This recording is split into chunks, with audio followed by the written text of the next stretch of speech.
Hello everyone, welcome back to the channel. Let me show you how to log into your Craigslist account. So the first thing that we're going to do is we're going to be searching for Craigslist right here. So go ahead and click on this. And then we're going to be clicking on the Craigslist site right here. Now go ahead and choose the nearest site. So I'm just going to click on London.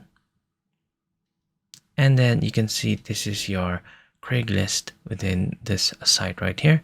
Now to log into your account, all you need to do is click on this My Account right here.